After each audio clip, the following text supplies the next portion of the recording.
우리는 가끔 막장이라는 단어를 쓸 때가 있습니다. 막장 드라마, 막장 인생, 너 인생은 막장이니? 라는 등 이제는 더 이상 회생이 불가능해서 완전히 말아먹은 일이나 인생을 뜻할 때 막장이라는 단어를 사용합니다. 그런데 사실 이 단어는 생각보다 그렇게 가볍게 쓸 수 있는 말은 아닌 것 같다는 생각이 듭니다. 우리나라는 1980년대까지 국가기관 산업 중 하나로 석탄 산업이 있었습니다. 요즘은 거의 찾기가 힘들어졌지만 광산에서 일하시는 광부분들이 탄광의 맨 끝부분을 막장이라고 불렀습니다. 그런데 그들에게 있어서 막장은 진지한 삶의 터전이었습니다.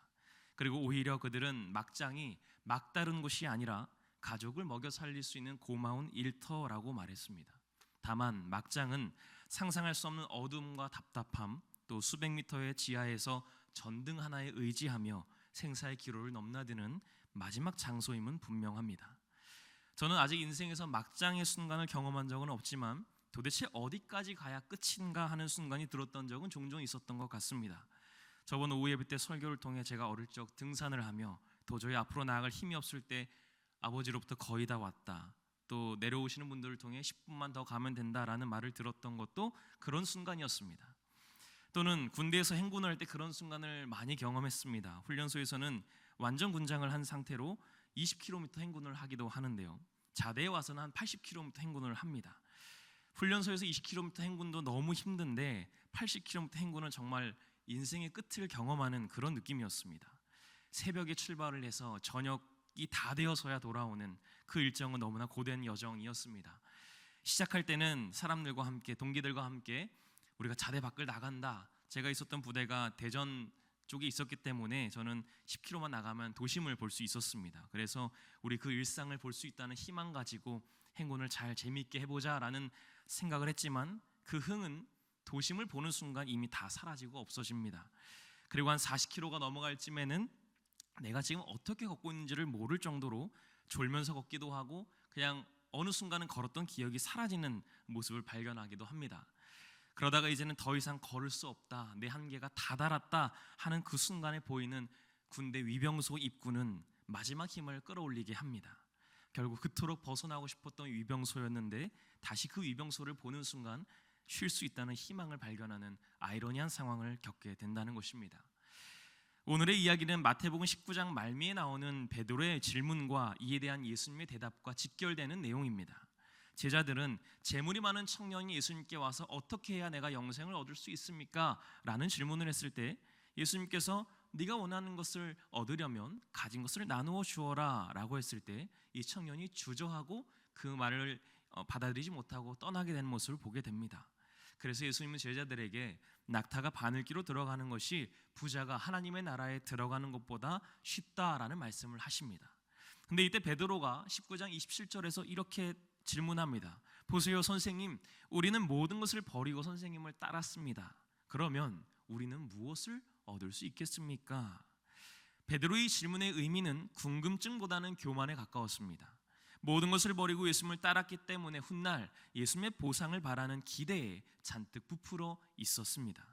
안 그래도 한 고집하는 베드로였는데 남들보다 먼저 예수님을 쫓아왔고 수제자라고 여기는 그 우월감으로 인해 이런 교만 섞인 기대감이 있었던 겁니다. 그러자 예수님께서는 먼저 된 자가 나중되고 나중된 자가 먼저 될 자가 많다라는 말씀을 하시면서 한 가지 비유를 하신 말씀이 오늘 우리가 읽은 포도원 품꾼들의 이야기였습니다. 이 비유는 단순히 상상해서 만들어낸 이야기라기보다는 당시 포도를 수확하는 철에 흔히 일어났었던 일상적인 이야기였습니다. 그리고 꼭 하루 종일이 아니더라도 다만 몇 시간만 일하는 일꾼들이 간혹 필요하기는 했습니다. 그래서 오늘의 말씀 1절을 보면 예수님께서는 천국은 마치 품꾼을 얻어 포도원에 들여보내려고 이른 아침에 나간 집주인과 같다라고 말씀하십니다. 이게 무슨 말일까요? 어느 날 한 포도원이 주인이 그 이른 아침 새벽 6시쯤이 되었을 때였습니다. 장터로 나갑니다. 그리고 당시에 웬만한 규모의 마을에서는 장터마다 인력소들이 다 있었습니다. 그래서 농장의 주인들은 하루 단위로 일할 일꾼들을 직접 데려오기도 하고 구할 수 있었습니다. 이 포도원 주인 또한 일꾼이 필요했는데요, 그래서 몇몇 사람들을 만나면서 하루 일당 한 데나리온을 줄 것을 계약하고 우리의 내 포도원에 들어와서 일을 해달라라고 요청하게 됩니다. 그런데 포도원 주인이 보기에 한창 일을 하다 보니까 인력이 좀 부족했던 것인지 오전 9시가 되었을 때 다시 한번 장터로 나가게 됩니다. 그리고 그때 만난 사람들에게도 내가 일정한 금액을 줄 테니 포도원에 와서 일해달라 요청합니다. 그럼에도 주인은 계속해서 일꾼들을 구하러 장터로 몇 번 더 나가게 됩니다. 낮 12시에도 나갔었고 오후 3시에도 장터에 나왔습니다. 이제 시간이 흘러서 오후 5시가 되었습니다. 곧 있으면 해가 지려는 시간입니다. 그런데 그때도 여전히 장터에 서 있던 사람들이 있었습니다. 그리고 이 주인은 그 사람들도 결국 데려와서 자신의 포도원에서 일하게 합니다. 그렇게 하루 일과를 마치고 주인은 청지기, 자신이 부리는 중간 관리자에게 오후 5시에 온 사람들부터 그 일당을 지급하라고 말합니다. 그리고 1시간만 일한 사람이 하루 일당 한 데나리온을 온전히 받게 되는 것을 보더니 먼저 와서 일했던 일꾼들이 잔뜩 기대감에 부풀어 있습니다. 우리보다 훨씬 늦게 온 사람도 한 데나리온 받는 거 보니까 우리는 그것보다는 더 받을 수 있겠구나. 그런데 어떻게 되었습니까? 가장 일찍 온 사람들까지도 모두 동일하게 한 데나리온만 받게 된 겁니다. 그래서 먼저 온 사람들이 12절에서 주인에게 이렇게 되묻습니다. 나중 온 이 사람들은 1시간밖에 일하지 아니하였거늘 그들을 종일 수고해서 더위를 견딘 우리와 같은 취급을 하십니까? 라는 거였습니다. 그러자 주인이 13절에서 이렇게 대답합니다. 이들 친구여, 내가 내게 잘못한 것이 없다. 네가 나와 한 데나리온의 약속을 하지 아니하였느냐? 처음부터 한 데나리온을 줄 것을 계약하고 포도원에 데리고 왔기 때문에 전혀 문제될 것이 없다는 것이었습니다. 이 말만 놓고 보면 포도원 주인은 잘못한 것이 전혀 없습니다. 애초에 한 데나리온으로 계약하고 데려왔던 일꾼들이었기 때문에 그 이상을 주든 그 이상을 주지 않든 그것은 주인의 뜻이었습니다. 다만 새벽 6시부터 왔던 사람들과 오후 5시에 왔던 사람들은 그 1시간밖에 일하지 않은 사람들의 일당이 같은 것에 대해서 먼저 온 사람들이 조금 억울할 만은 하겠다라는 생각이 들기는 합니다. 저도 항상 이 대목에서 그 주인이 먼저 온 사람들을 조금 더 챙겨줬다면 어땠을까 하는 마음이 많이 들었습니다. 그랬다면 그 사람들도 그 감사한 마음에 다음 날에 주인이 굳이 인력을 찾으러 장터에 나오지 않아도 자기들이 먼저 가서 그 일을 하려고 하지 않았을까 하는 마음도 있었습니다. 그런데 이 비유의 이야기는 예수님께서 천국에 대해 말씀하시고자 한 비유였기 때문에 그 중심 주제를 천국에 놓고 다시 이야기를 살펴보면 조금 다르게 묵상이 됩니다. 포도원 주인이 오후 5시에 장터로 나갔던 때를 다시 살펴보겠습니다. 사실 이 포도원 주인이 오후 5시에 장터로 나갔던 이유는 새로운 인력을 뽑기 위함이라기보다는 필요한 물품을 사기 위함이었을 수도 있고 다음 날의 작업을 준비하기 위함이었을 수도 있습니다. 그런데 온종일 일자리를 구하지 못해서 서성거리는 사람들이 눈에 띄게 된 겁니다. 저 사람은 분명 내가 처음 새벽 6시에 나왔을 때도 있었던 것 같고 9시 왔을 때도 저랬던 것 같고 12시에 왔을 때 3시에 왔을 때도 저렇게 서성거리고 있었던 것 같은데 왜 아직도 여기 서 있을까? 그때 그 사람들을 향해 6절과 같이 질문합니다. 제11시에서 나가보니 서 있는 사람들이 또 있었는데 이르되 너희는 어찌하여 종일토록 놀고 여기 서 있느냐? 왜 아직도 일하지 않고 이 자리에서 놀고 서 있느냐는 것이었습니다. 그 주인의 눈에 보기엔 그 사람들이 일은 안 하고 놀고 있는 것처럼 보였을지 모르겠습니다. 그런데 정말 그 사람들이 하루 종일 그 자리에서 계속 놀고 있었을까요? 성경은 그렇게 말하지 않습니다. 7절을 보면 이르되 우리를 품꾼으로 쓰는 이가 없음이니이다 라고 말합니다. 그들은 하루 종일 놀고 있었던 것이 아니었습니다. 그 포도원의 주인의 눈에 띄지 않았던 것처럼 다른 사람들의 눈에도 띄지 않았던 것입니다. 누가 봐도 굳은 일을 하기엔 적합하지 않아 보이는 사람들이었기 때문에 그 주인들의 선택을 받지 못했던 것입니다. 몸이 왜소해 보이거나 약해 보여서 일할 만한 능력이 없어 보였었던 것지도 모릅니다. 나도 일하고 싶었습니다. 그래서 남들이 왔던 그 이른 시간에 와서 계속 자리를 지켰습니다. 옆에 있던 사람들이 하나둘씩 사람들의 선택을 받아서 채용되는 모습을 보면서 나도 그 모습을 부러워하며 가만히 지켜볼 수밖에 없었습니다. 우리도 누군가 일을 맡겨만 준다면 잘할 수 있는데 그 누구도 우리를 써주지 않았습니다. 패배감과 무력감으로 위축되어서 그렇게 고통스럽게 서 있었을 것입니다. 가만히 놀고 서 있었던 것이 아니라는 것입니다. 그래서 그들의 처지를 표현하는 한마디가 우리를 품꾼으로 쓰는 이가 없음이니이다 였지 않았을까요? 자기들의 입으로 말하고 싶지 않았을 겁니다. 스스로를 부족한 사람이라고 인정해야 하는 그 말을 꺼내기가 얼마나 어려웠겠습니까? 마지막 남은 자존심까지 다 내려놓고 고백했던 처절한 외침이었습니다. 아무도 우리를 쓰지 않았습니다. 그때 포도원 주인이 그런 그들의 마음을 헤아리게 된 겁니다. 그리고 그들이 그토록 원했던 말을 들려줍니다. 7절 하반절을 보면 너희도 포도원에 들어가라. 오히려 억울했던 사람들은 먼저 와서 일했던 사람들이 아니라 오후 5시가 될 때까지 장터에 서 있을 수밖에 없었던 그들이었을지도 모릅니다. 이렇게 오늘도 하루 공치면 집에 있는 식구들을 먹일 수 없을 텐데, 적어도 우리 아이는 굶기지는 않아야 할 텐데 라며 혹시나 하는 마음으로 하루 일과가 다 끝나는 그 막바지의 순간까지 신랄 같은 희망을 놓지 않고 기다렸던 사람들 말입니다. 이른 아침부터 뽑혀서 포도원에 들어와 일했던 사람들은 노동시장에서 당당히 합격했던 사람들이었습니다. 일할 능력도 있어 보이고 힘도 있어 보여서 주인들의 눈에 가장 먼저 눈에 띄었던 사람들이었습니다. 이 포도원 주인도 포도원 주인이 아니어도 다른 누군가에게 금방 뽑힐 수 있을 만한 사람들이었습니다. 내일이 되어도 채용되지 못할까 하는 두려움보다 내가 내일은 어느 농장에 가서 일할까라는 기대를 해볼 수 있는 사람들이었다는 것입니다. 남들보다 부족함이 없는 자부심이 충만한 사람들이었습니다. 그렇기 때문에 이 비유는 노동경제를 설명하기 위함이 아니라 천국을 빗대어 설명한 일이었기 때문에 가능했습니다. 하나님의 나라, 즉 천국은 그 누구도 손해보지 않는 곳입니다. 우리가 이 비유의 이야기를 통해 주목해야 할 것은 그 일꾼들이 받았어야 할 대가가 아니라 일꾼들을 대하는 주인의 태도라는 것입니다. 그 주인이 일꾼들을 대하는 3가지의 태도가 있었습니다. 첫째는 주인이 직접 일꾼들을 찾아 나섰다는 것입니다. 이 포도원 주인은 자신의 포도원에서 일을 할 만한 사람들을 직접 채용하러 장터로 나가게 됩니다. 하루 일과가 끝나고 정산을 해주는 중간 관리자가 있을 정도로 이 주인은 물질도 있었고 권력도 충분했습니다. 그런데도 그는 일꾼들을 직접 찾아 나서는 수고를 감당하게 됩니다. 하나님의 마음이 이 포도원 주인의 마음과 같았던 것 아니었을까요? 천국의 사람들을 채우기 위해 하나님께서 직접 우리를 찾아 나서셨다는 것입니다. 수많은 선지자도 보내봤고 사사도 보내봤고 왕들도 보내봤지만 그것만으론 온 인류의 죄를 대속하기에 충분하지 않았던 것입니다. 그래서 하나님께서는 인간의 몸으로 직접 이 땅에 내려오셔서 우리를 찾으시고 우리를 위해 죽으시고 부활해 주신 것입니다. 우리가 주목해야 할 주인의 2번째 태도는 하루가 거의 다 지나갔음에도 일꾼을 부른다는 것이었습니다.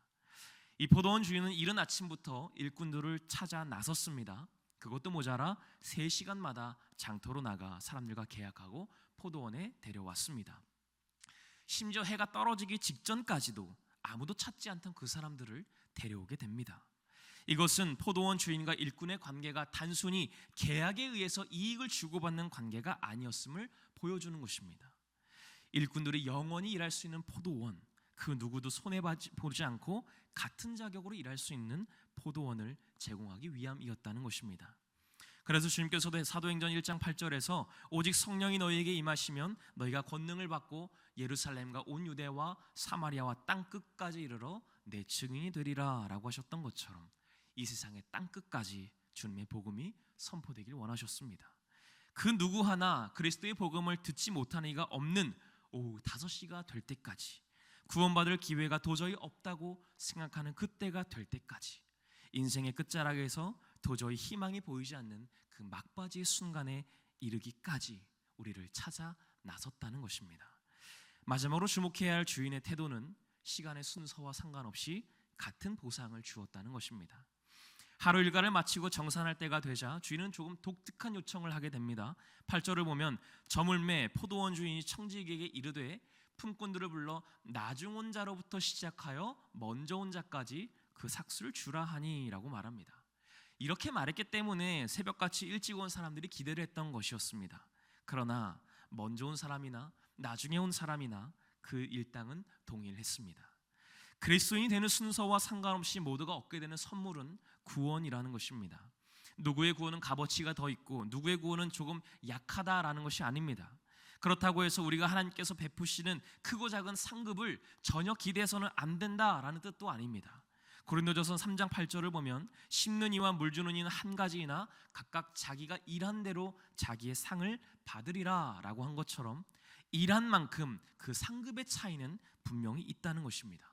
다만 오늘의 비유의 이야기가 상급의 문제를 떠나서 더욱 본질적이고 중요한 문제인 구원이 어디로부터 말미암는가에 초점을 맞추고 있을 뿐이라는 것입니다. 분명 새벽 6시부터 와서 일한 사람들에게는 오후 5시에 온 사람들보다는 더 큰 상급이 있을 겁니다. 또한 그들은 오히려 먼저 구원받았다는, 먼저 채용되었다는 감격에 더 큰 감사함을 느낄 수 있어야 합니다. 그러나 오후 5시에 온 사람들은 이 세상에서 여러 가지 이유로 인해 주님과 동행하는 삶을 살지 못하다가 마지막 때가 되어서야, 막바지가 되어서야 겨우 구원을 얻은 사람들이라고 할 수 있습니다. 그렇기 때문에 구원에 대한 감격과 감사는 모든 사람들에게 마땅히 있어야 하는 것입니다. 먼저 믿었다고 해서 손해볼 것도 없고 나중에 믿었다고 해서 아쉬울 것도 없다는 것입니다.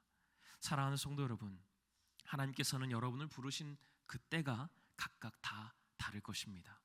누군가는 모태신앙이었기 때문에 새벽 6시에 부름받은 사람일 수 있습니다. 누군가는 청소년기에 부름받았기 때문에 오전 9시에 부름받은 사람일 수 있습니다. 누군가는 성인이 되어 낮 12시에 부름받은 사람일 수 있고, 누군가는 중년이 되어 오후 3시에 부름받은 사람일 수 있습니다. 이미 이 자리에 계신 여러분은 하나님의 인력 시장에서 당당히 합격하여 구원받은 자녀들입니다. 설령 일하다가 그 일이 너무 고되어 도망가는 사람이 있을 수 있을지 모르겠습니다. 내 삶을 살아가던 중에 여러 가지 요인으로 인해 잠시 구원의 기쁨을 잊고 살아가는 사람들이 있을지 모르겠습니다. 당장 먹고 사는 일을 쫓아가다 보니 어느새 주님과 내가 멀어져 버린 사람들이 있을지도 모르겠습니다. 그러나 그런 사람들에게도 오후 5시의 은혜가 있을 줄로 믿습니다. 인생의 희망이 다 사라져가는 순간에 더 이상 내려갈 곳이 없어서 막힌 곳에서 그 누구의 안전도 보장할 수 없는 막장의 순간에, 이제는 다 끝났다 여겨지는 막바지 순간에 하나님은 여전히 우리를 찾아 나서십니다.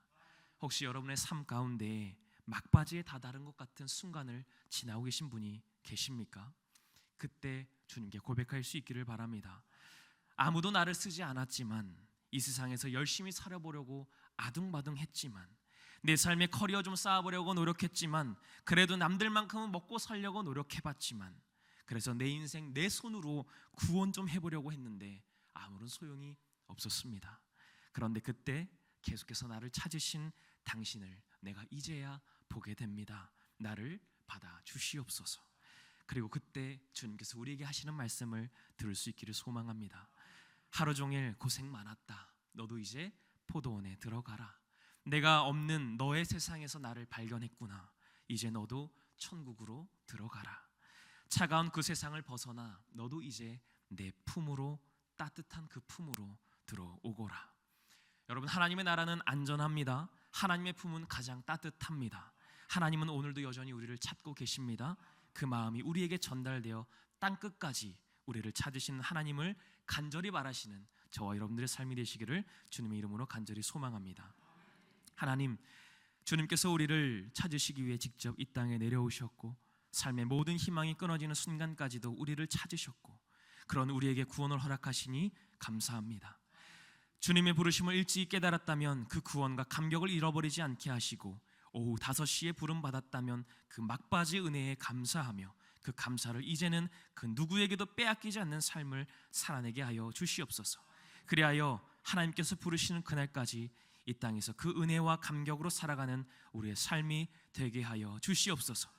이제는 우리 구주 예수 그리스도의 은혜와 하나님의 크고 무한하신 사랑하심과 성령님의 감동 감화 교통하심이 오늘 말씀을 듣고 모든 삶의 노력과 희망이 끊어진 막바지의 순간에 여전히 우리를 찾으시고 끊임없이 우리를 바라시는 주님의 간절한 부르심을 듣고 응답하며 구원의 감격과 기쁨을 누리며 살아가기를 소망하는 새롭게 모든 성도님들과 그 가정들 머리 위에 그 삶의 터전과 직장과 사업과 살아가는 모든 순간 위에 이제로부터 영원토록 함께 하옵시기를 간절히 축원하옵나이다. 아멘.